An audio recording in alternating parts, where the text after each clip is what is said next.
आज का जो ये सेशन है ये मुहूर्त ट्रेडिंग स्पेशल सेशन है, जहां पर हम बात करने वाले हैं कि वो कौन से स्टॉक्स हैं जिसमें मैं इस मुहूर्त ट्रेडिंग में इन्वेस्ट करने वाला हूं।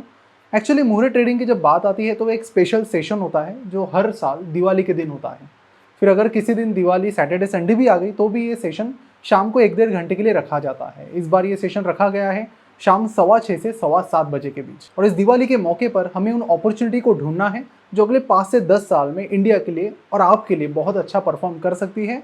और आज की इस वीडियो में ऐसे कुछ हम स्टॉक्स और कंपनीज के बारे में बात करेंगे जो आने वाले टाइम में बहुत अच्छा परफॉर्म कर सकते हैं in terms of business as well as stock price. तो चलिए इनके बारे में डिटेल में बात करते हैं। तो जिन किसी कंपनीज के बारे में आज मैं बात करने वाला हूं उनको हम एक ऐसे सीक्वेंस में आज रखेंगे कि जो सबसे ज्यादा मैं बुलिश हूं उनके बारे में सबसे आखिर में बात करेंगे, और मॉडरेटली मैं जिन पर बुलिश हूं उनके बारे में हम पहले बात करेंगे। तो इसी सीक्वेंस में आगे चलते हैं और one by one in interesting stocks के बारे में बात करेंगे। ये कोई भी रिकमेंडेशन वीडियो नहीं है, जो भी स्टॉक्स मैं बताऊंगा वो मेरी पर्सनल इन्वेस्टमेंट है और इनमें से कई सारे स्टॉक्स में मैं ऑलरेडी इन्वेस्टेड हूं। तो यहाँ पर इस मुहूर्त ट्रेडिंग के मौके पर मैं उनमें से कई सारे स्टॉक्स में अपनी होल्डिंग बढ़ाने वाला हूं। तो ब्लाइंडली यहाँ पर किसी को भी फॉलो ना करें, जो भी कंपनीज है उसके पीछे का रैशनल रीजनिंग भी मैं बताऊंगा ताकि आपको भी अपना एनालिसिस करने में मदद होगी और उसके बाद आप भी अपना खुद का एनालिसिस जरूर कीजिए। So let's begin.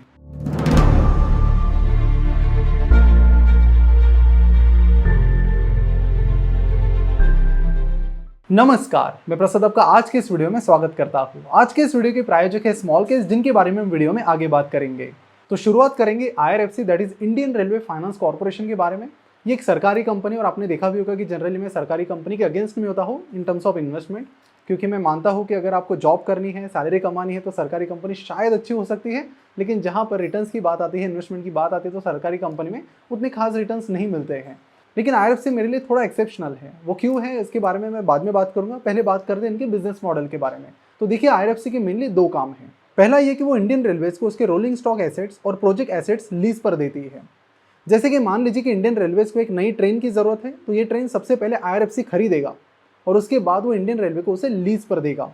Lease generally 15 से 30 साल के लिए होती है। इस पीरियड में IRFC उस ट्रेन की जो लागत है उसे इंटरेस्ट के साथ वसूल कर लेती है और बाद में नॉमिनल प्राइस में उसे मिनिस्ट्री ऑफ रेलवे को बेच देती है। और IRFC का दूसरा काम है लेंडिंग का। IRFC मिनिस्ट्री ऑफ रेलवे और उससे रिलेटेड एंटिटीज जैसे कि rail Vikas Nigam limited, Konkan railway corporation, rail land development authority, इन्हें फंड्स प्रोवाइड करती है। देखिए, IRFC के यहाँ पर जो क्लाइंट्स है वो बहुत लिमिटेड है, वो है मिनिस्ट्री ऑफ रेलवे और उससे रिलेटेड एंटिटीज। लेकिन हमें यह समझना होगा कि इसका जो क्लाइंट है वो एक मोनोपोली टाइप ऑफ बिजनेस में है। तो IRFC के ग्रोथ के पीछे का एक सिंपल सा लॉजिक है, सिंपल सी रीजनिंग है कि अगर IRFC को बढ़ना है तो इंडियन रेलवे को तेजी से एक्सपांड करना होगा, क्योंकि एक्सपांशन के लिए उन्हें पैसा लगेगा, वो पैसा आएगा IRFC से। और देखिए, यहाँ पर जो NPA है IRFC का वो जीरो है, यहाँ पर कोई भी डिफॉल्ट नहीं है। अगर डिफॉल्ट होता है तो वो पैसा मिनिस्ट्री ऑफ रेलवे IRFC को पे करेगी। और इस पूरी कंपनी को सिर्फ 20 से 25 लोग चलाते, यानी एक बहुत ही एसेट लाइट ये बिजनेस है जहाँ पर रिस्क भी बहुत कम है। और इसकी ब्यूटी ये है कि यहाँ पर 6 to 7% डिविडेंड मिल जाता है। तो मेरी जो इन्वेस्टमेंट है IRFC में, यहाँ पर मैं डिविडेंड पर बहुत ज़्यादा फोकस करता हूँ और साथ ही जो रिटर्न आएंगे वो मेरे लिए बोनस है। तो जिस हिसाब से इंडियन रेलवे ने रिसेंटली वंदे भारत ट्रेन को लाया है और आने वाले टाइम में और भी कई सारी वंदे भारत ट्रेन आने वाली है, तो क्लियर मैसेज यही है कि IRFC को इसका फायदा हो सकता है काफ़ी ज़्यादा। और ये सेम चीज़ IRFC के फाइनेंशियल्स में भी देखने मिल सकती है कि पिछले कुछ टाइम में उनका जो रेवेन्यू और प्रॉफिट है वो बहुत तेज़ी से बढ़ रहा है। एक्चुअली लास्ट टाइम भी मैंने एक वीडियो बनाया था जिस पर मैंने कुछ स्टॉक्स के बारे में बात की थी, उसमें मैंने IRFC के बारे में भी बात की थी। उस टाइम IRFC की शेयर प्राइस 19.8 रुपीज़ के करीब चल रही थी, अभी वो बढ़ गई है 21 रुपये के करीब चल रही है। फिर भी मैं उसमें और अमाउंट इन्वेस्ट करना पसंद करूंगा। तो ये तो हो गया IRFC का प्लान, जो मुझे लगता है कि इंडियन रेलवे को काफ़ी एक्सपांशन के लिए स्कोप है और फिलहाल वो काफ़ी तेजी से हो भी रहा है।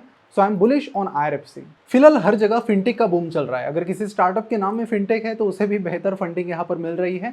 कुछ इसी तरह की चीज़ें हमें देखने मिल रही है। लेकिन इस फिनटेक बूम का अगर सबसे ज़्यादा फायदा किसी को हुआ है तो फिनटेक स्टार्टअप्स को नहीं हुआ है, वो कुछ और एंटिटीज़ को हुआ है, जिसके बारे में भी आज हम बात करेंगे। देखिए, मैं यहाँ पर आपको कुछ कार्ड्स दिखाता हूँ। ये प्रीपेड या फिर क्रेडिट कार्ड्स हैं, और इन सारे कार्ड्स में एक चीज़ जो कॉमन है वो ये है कि यह सब कार्ड्स के पीछे नाम लिखा है SBM बैंक। अब SBM बैंक इंडिया की नहीं है, मॉरिशस की है, स्टेट बैंक ऑफ मॉरिशस, और स्टॉक एक्सचेंज पर लिस्टेड भी नहीं है। अदरवाइज फिनटेक स्टार्टअप्स में इन्वेस्ट करने के बजाय मैं जरूर इस बैंक में इन्वेस्ट करता। यानी ये जो भी क्रेडिट और प्रीपेड कार्ड्स हैं, इन्हें किसी बैंकिंग पार्टनर की जरूरत होती है और ज़्यादातर केस में ये SBM है। लेकिन यहाँ पर एक और सेगमेंट फिनटेक में निकल कर आया जिसका नाम है नियो बैंक, यानी डिजिटल बैंक। ये बहुत ही एसेट लाइट मॉडल है जहाँ पर कोई भी ब्रांच नहीं होती और डिजिटली आपका अकाउंट खोला जाता है और डिजिटली आप मोबाइल ऐप से उसे ऑपरेट करते हैं और बड़ा ही सिंपल सा ही प्रोसेस होता है। तो अगर हम इंडिया के कुछ टॉप न्यू बैंक्स की बात करते हैं जैसे कि जुपिटर या फिर 5 डॉट मनी की, तो इन दोनों में एक चीज़ कॉमन है, वो ये है कि इनका जो बैंकिंग पार्टनर है वो इंडियन बैंक है जिसका नाम है फेडरल बैंक। अगर मेरी बात करूँ तो मैं खुद काफ़ी टाइम से जुपिटर यूज़ कर रहा हूँ, मेरा एक्सपीरियंस भी उसमें अच्छा है और मैं देख रहा हूँ उनके नंबर्स की काफ़ी तेज़ी से वो अकाउंट खोल रहे हैं जिसमें फेडरल बैंक को एक फ्री एक्विजिशन मिल रहा है। अब एक और चीज़, अब जुपिटर ने सैलरी अकाउंट्स भी खोलने शुरू कर दिए और ये सैलरी अकाउंट्स भी अगेन फेडरल बैंक में ही खोले जाएंगे और इन सारी चीज़ों का फायदा हो रहा है फेडरल बैंक को, बिकॉज वो थोड़ा 2 कदम आगे सोच रहे हैं। जहाँ पर बाकी बैंक्स अभी भी फोकस्ड है ट्रेडिशनल बैंकिंग पर, तो फेडरल ने यहाँ पर फोकस किया कि चलो डिजिटल बैंकिंग में किसी से पार्टनर बनते हैं और अपना बिजनेस तेजी से आगे बढ़ाते हैं। पिछले 2 साल से लगभग कई सारे न्यू बैंक्स के पार्टनर हैं और काफ़ी तेजी से आगे बढ़ रहे हैं। देखिए इससे फायदा क्या होगा फेडरल बैंक को कि उनका कासा रेशो बहुत बढ़ जाएगा। जब भी कोई बैंक करंट अकाउंट और सेविंग अकाउंट से ज़्यादातर फंड अक्वायर करती है तो उनकी एक्विजिशन कॉस्ट उस फंड की बहुत कम हो जाती है। तो ऐसे में अगर वो नॉर्मल रेट में भी लोगों को लोन देते हैं तो अच्छी खासी मार्जिन उनके पास बच जाती है। इसीलिए कासा रेशो को बहुत इंपॉर्टेंस दिया जाता है बैंकिंग सेक्टर में और फेडरल बैंक का ये मूव उनका कासा रेशो काफ़ी हद तक बढ़ा देगा। लेकिन अगर जुपिटर, जो कि इंडिया का फास्टेस्ट ग्रोइंग नियो बैंक है, वो अगर फेडरल से टाई अप तोड़ देता है तो उसका जरूर इंपैक्ट फेडरल पर होगा। तो इन डेवलपमेंट्स पर आपको ध्यान देना होगा अगर आप फेडरल बैंक में इन्वेस्ट करने की प्लानिंग कर रहे हैं। तो फेडरल बैंक में मैं ऑलरेडी इन्वेस्टेड हूँ, मुझे लगता है कि यहाँ पर अपॉर्चुनिटी बहुत बड़ी है, तो ग्रोथ के लिए भी अच्छा खासा स्कोप है। तो मैं अगेन इस मुहूर्त ट्रेडिंग में भी फेडरल बैंक में इन्वेस्ट करने वाला हूँ। उसके बाद बात करते हैं मेरे फेवरेट सेक्टर के बारे में, जो कि है टेक्नोलॉजी सेक्टर। और मेरी ज़्यादातर इन्वेस्टमेंट इसी सेक्टर में है, बट मैंने कभी भी यहाँ पर लार्ज कैप आईटी स्टॉक्स में इन्वेस्ट नहीं किया है। टीसीएस, इन्फोसिस, मुझे नहीं लगता कि ज़्यादा कुछ इनके पास अभी बचा है। आने वाले टाइम में ग्रोथ के लिए सिंगल डिजिट 8-9% भी आपको मिलता है, so that is more than enough. IT sector में मुझे 2 जगह अपॉर्चुनिटीज़ दिखती है, पहला तो स्मॉल और मिड कैप आईटी कंपनीज और दूसरा प्रोडक्ट बेस्ड आईटी कंपनीज। हालांकि फिलहाल इंडिया में जो प्रोडक्ट बेस्ड आईटी कंपनीज है उनकी बहुत कमी है, तो अगर आप किसी आईटी म्यूचुअल फंड में इन्वेस्ट करते हैं तो लगातार वो पोर्टफोलियो स्विच करते रहेंगे, तो आने वाले टाइम में जो potential product based IT companies है वो आपके पोर्टफोलियो में ऑटोमेटिक आती रहेगी। So that is a benefit. But यहाँ पर आपको एक चीज़ मेंटली प्रिपेयर करनी होगी और ये है कि अगले 1 से 1.5 साल के लिए ये सेक्टर परफॉर्म नहीं करने वाला, क्योंकि फिलहाल अभी ग्लोबल मार्केट कुछ खास कंडीशन में नहीं है और उसका सीधा इंपैक्ट इंडिया के आईटी सेक्टर पर 101% पड़ने वाला है। तो अगर आप आने वाले कुछ टाइम में नेगेटिव रिटर्न्स देखकर भी अपना बीपी कंट्रोल में कर सकते हैं तो ही फिर आईटी सेक्टर के बारे में आप सोच सकते हैं। यहाँ पर हैप्पीएस्ट माइंड्स, माइंडट्री और एल&टी इन्फोटेक, ये 3 कंपनीज मेरी रडार पर हैं। ये तीनों भी आउटसोर्सिंग का ही काम करती हैं और इसके अलावा आईसीआईसीआई टेक्नोलॉजी म्यूचुअल फंड में भी मेरी इन्वेस्टमेंट है ताकि एक डाइवर्सिफिकेशन बनाए रखूँ। वैसे एक और म्यूचुअल फंड इस सेक्टर में है जिसका नाम है टाटा डिजिटल फंड, तो उसके बारे में भी आप सोच सकते हैं। अगर आपको ईटीएफ की तरफ जाना है तो कई सारे ईटीएफ्स भी यहाँ पर आपको मिल जाएंगे, लेकिन उन ईटीएफ्स की अगर बात करते हैं जिनमें हाई लिक्विडिटी है तो वो है Nippon India ETF Nifty IT और आईसीआईसीआई प्रूडेंशियल आईटी ईटीएफ। लेकिन अगेन मैं एक बार फिर से दोहराऊंगा कि ये सेक्टर काफ़ी फिलहाल रिस्की है और आने वाले 2 साल में यहाँ पर कुछ खास आपको नहीं दिखने वाला, लेकिन उसके बाद आपको जरूर एक बहुत अच्छी ग्रोथ देखने मिलेगी। अगर हम यूएस और चाइना की टेक कंपनीज को देखते हैं तो वो सारी प्रोडक्ट बेस्ड टेक्नोलॉजी कंपनीज हैं। इंडिया में देखें तो ऐसा नहीं है, सारी आउटसोर्सिंग कंपनीज हैं। तो मुझे लगता है कि आने वाला टाइम इंडिया के लिए प्रोडक्ट बेस्ड आईटी कंपनीज का है और यही चीज आईटी सेक्टर को बहुत आगे लेकर चली जाएगी। इस दिवाली चलिए अपनी कुछ ट्रेडिशंस को नई तरीके से करते हैं। मुहूर्त ट्रेडिंग का पर्पज है आप सभी की वेल्थ को बढ़ाना, और जैसे कि हम देखते हैं कि बहुत सारे लोग इस शुभ अवसर पर स्टॉक्स में इन्वेस्ट करते हैं और कई सारे लोग इस शुभ अवसर पर गोल्ड में भी इन्वेस्ट करते हैं, और ये दोनों भी चीजें आप अब कर सकते हैं इक्विटी और गोल्ड के कॉम्बिनेशन के साथ। और स्मॉल केस इसके लिए एक बहुत ही एक्साइटिंग सोल्यूशन लेकर आया है। तो स्मॉल केस के जरिए आप इन्वेस्ट कर सकते हैं हाइब्रिड हेज पोर्टफोलियो, जिसमें अलग अलग एसेट क्लासेस के 2 ईटीएफ्स हैं, जो कि है निप्पॉन इंडिया निफ्टी 50 बीज ईटीएफ फॉर इक्विटी पोर्शन और निप्पॉन इंडिया गोल्ड बीज ईटीएफ फॉर गोल्ड पोर्शन, जिससे आपके पोर्टफोलियो को लार्ज कैप स्टॉक की स्टेबिलिटी मिलेगी और गोल्ड का डाइवर्सिफिकेशन। क्योंकि कई बार हम देखते हैं कि गोल्ड की जो प्राइस है वो निगेटिवली कोरिलेटेड है स्टॉक की प्राइसेस से, तो इस तरह से ये कॉम्बिनेशन एक दूसरे को हेज करके आपको एक बैलेंस पोर्टफोलियो दे सकता है। और ये स्मॉल केस क्वार्टरली बेसिस पर रिबैलेंस की जाती है सेबी रजिस्टर्ड प्रोफेशनल से। इसके लिंक नीचे डिस्क्रिप्शन और कमेंट बॉक्स में दी गई है। इस स्मॉल केस को आप जरूर चेकआउट कीजिए और मुहूर्त ट्रेडिंग के टाइम बिटवीन 6:15 to 7:15 आप इसमें इन्वेस्ट कर सकते हैं और अपनी मुहूर्त ट्रेडिंग और दिवाली को और भी रिवॉर्डफुल बना सकते हैं। स्मॉल केस पर आपको और भी कई सारी केसेस मिलती हैं, जैसे कि हमने आईटी कंपनीज की बात की तो उससे रिलेटेड भी स्मॉल केसेस यहाँ पर हैं। मैन्युफैक्चरिंग सेक्टर जो भी बूमिंग सेक्टर है जैसे कि ईवी, उससे रिलेटेड भी स्मॉल केसेस आपको यहाँ पर मिल जाएगी। नेक्स्ट स्टॉक के बारे में बात करने से पहले कुछ इंपॉर्टेंट चीजें आपसे शेयर करना चाहता हूँ। इंडिया का जो पर कैपिटा इनकम है पिछले कुछ टाइम से काफ़ी तेज़ी से बढ़ रहा है और इंडिया में जो लोग लोअर मिडिल क्लास में थे वो बहुत तेज़ी से अपर मिडिल क्लास में जा रहे हैं। और जब ऐसा ड्रास्टिक चेंज बहुत तेज़ी से होने लगता है तो उसका सीधा इम्पैक्ट होता है उन लोगों के इन्वेस्टमेंट पैटर्न्स पर, और ऐसे में ये लोग स्टॉक्स और म्यूचुअल फंड में भी इन्वेस्ट करने लगते हैं। और फिर इसका सीधा फायदा किसे होगा? तो इसका सीधा फायदा होगा स्टॉक ब्रोकर्स, डिपॉजिटरीज और जो भी कैपिटल मार्केट के प्लेयर्स हैं उन्हें। रिसेंटली हमने देखा कि इंडिया ने 10 करोड़ डीमैट अकाउंट का नंबर क्रॉस कर दिया है और पिछले 2 सालों में total number of demat accounts लगभग 3 गुना बढ़ गए हैं और इस ग्रोथ का कई सारे स्टॉक ब्रोकर्स को फायदा मिला है। लेकिन अगर हम देखें कि इंडिया की जो नंबर 1 ब्रोकर है ज़ीरोधा, वो लिस्टेड नहीं है स्टॉक एक्सचेंज पर, तो इन्वेस्टमेंट का कोई ऑप्शन तो है नहीं वहां पर। लेकिन एंजल वन स्टॉक एक्सचेंज पर लिस्टेड है, जो कि फिलहाल इंडिया का चौथा सबसे बड़ा स्टॉक ब्रोकर है। उनके पास फिलहाल करीब 41 लाख एक्टिव डीमैट अकाउंट्स है और करीब 10% का मार्केट शेयर है। देखिए, अब एंजल वन की अगर हम बात करें तो इनका सबसे बेस्ट मूव अभी तक क्या रहा है। उनका बेस्ट मूव ये है कि पहले वो ट्रेडिशनल ब्रोकिंग में थे, जहां पर वो बहुत ज़्यादा चार्जेस चार्ज किया करते थे। उसके बाद आपको एक कस्टमर रिलेशनशिप मैनेजर मिलेगा। लेकिन जैसे उन्होंने देखा कि कम चार्जेस होने की वजह से और KYC की वजह से बहुत सारे लोग अपना डीमैट अकाउंट ऑनलाइन ही खोल रहे हैं, और वो भी डिस्काउंट ब्रोकरेज फर्म्स के साथ, तो उन्होंने तुरंत स्विच कर लिया उस मॉडल में और उसमें उन्हें बहुत ज़्यादा सक्सेस मिल रहा है। अब क्योंकि हम भी इसी फील्ड में काम करते हैं और आप भी इसी तरह के वीडियोस देखते हैं, तो उसके बारे में ज़्यादा बताने की ज़रूरत नहीं है। लेकिन अगर हम एंजल वन के फाइनेंशियल्स पर नज़र डालते हैं तो इनका रेवेन्यू पिछले 5 साल में कंपाउंडेड सालाना 39% से और इनका प्रॉफिट कंपाउंडेड सालाना 82% से बढ़ रहा है। ये जो ग्रोथ है बहुत ज़्यादा फिनोमिनल है। मेरा ये मानना नहीं है कि ये ग्रोथ लगातार जारी रहेगी, लेकिन एक अच्छी खासी डबल डिजिट ग्रोथ आपको यहाँ पर देखने मिल सकती है, क्योंकि अगले 10 साल में मेरा तो ये मानना है कि जो lower middle class to upper middle class का जो ट्रांसफॉर्मेशन है वो बहुत ज़्यादा तेज़ी से होगा और इसका सीधा फायदा इस इंडस्ट्री को होगा। हाँ, शायद 1-2 साल में ये ऊपर नीचे होता रहेगा, लेकिन यहाँ से आगे बहुत तेज़ी से ग्रोथ तो आपको देखने मिलेगी ही मिलेगी।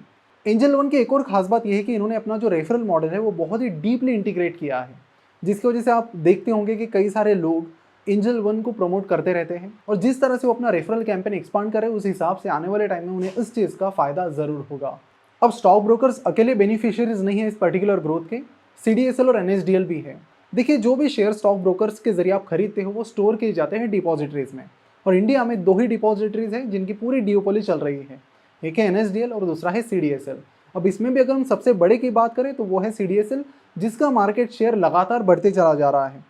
फाइनेंशियल ईयर 2014 में इनका मार्केट शेयर 55% था, अभी आप देखोगे तो ये 86% के करीब है, यानी लगभग पूरा मार्केट इन्होंने खा लिया है।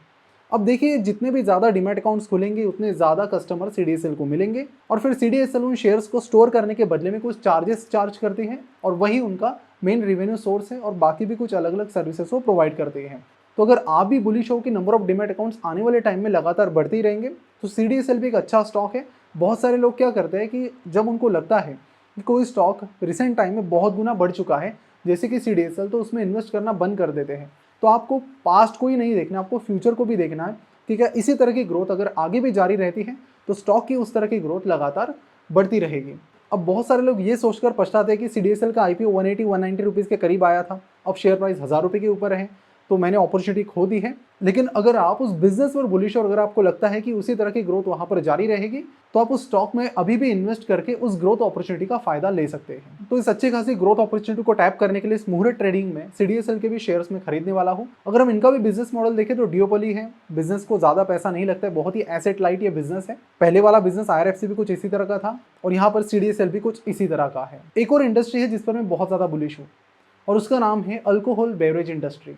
आज से करीब 20 साल पहले अल्कोहल एक टैबू माना जाता था, लेकिन धीरे धीरे अब वो काफी नॉर्मलाइज हो रहा है, पर्टिकुलरली मेट्रो सिटीज में। आज ऐसी सिचुएशन आ रही है धीरे धीरे कि अगर कोई पीता नहीं है तो उसे काफी सारी प्रॉब्लम्स का सामना करना पड़ता है जब वो किसी पार्टी में जाता है। तो धीरे धीरे अगर हम अल्कोहल के कंजम्पशन ट्रेंड के बारे में बात करें तो वो भी बढ़ रहा है, और फीमेल पार्टिसिपेशन भी इसमें काफी बढ़ रहा है। तो इससे पहले मैं रेडिको खैतान में इन्वेस्ट कर चुका हूँ, जो कि अल्कोहल इंडस्ट्री में है और पर्टिकुलरली वोडका बनाती है, जो फीमेल क्लास काफी ज्यादा कंज्यूम करता है।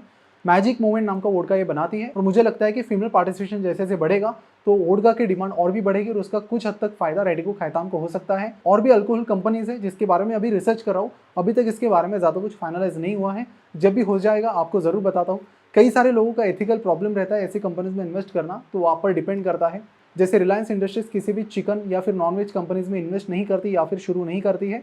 उनका ये कहना है कि ये हमारे बिलीफ्स के खिलाफ है, तो अगर ऐसा आपके रिलेटेड भी है तो ऐसी इंडस्ट्रीज को आप फिर अवॉइड कर सकते हैं। और जैसे कि हमने पहले ही बात की है कि लोगों की जो इनकम बढ़ रही है, उससे जो प्रीमियम क्लास अल्कोहल है उसकी सेल्स भी आने वाले टाइम में बढ़ सकती है। हालांकि अगर हम आज भी देखें तो अल्कोहल के कई सारे सेगमेंट्स हैं, जैसे कि विस्की है, ब्रांडी है, रम है, तो उसमें सबसे ज़्यादा मार्केट शेयर फिलहाल विस्की के पास है, जो कि 72.1% है। तो ये भी एक ऐसी इंडस्ट्री है जिसमें प्रीमियम सेगमेंट जो है उसमें काफ़ी सारी ग्रोथ अपॉर्चुनिटीज़ हैं जिसे आप ज़रूर एक्सप्लोर कीजिए। तो ये कुछ प्लान है मेरा मुहूर्त ट्रेडिंग इन्वेस्टमेंट का। तो इन स्टॉक्स को ब्लाइंडली बिल्कुल भी फॉलो ना करें, आप अपना रिसर्च कीजिए और उसके बाद अपने इन्वेस्टमेंट डिसीजन लीजिए। अगर हम अल्कोहल इंडस्ट्री की बात करें तो वो कौन से स्टॉक्स रहेंगे जिस पर आपकी नज़र या आपको लगता है कि बहुत ज़्यादा ग्रोथ दिखाई दे सकती है, नीचे कमेंट करके ज़रूर बताएं। मुझे भी आपके उस रिसर्च से ज़रूर फायदा होगा। और ऐसी वीडियोस मिस ना करने के लिए ज़रूर बेल आइकन पर क्लिक करें और जाते जाते स्मॉल केस को ज़रूर चेकआउट कीजिए। काफ़ी इंटरेस्टिंग स्मॉल केसेस यहाँ पर आपको मिलेगी।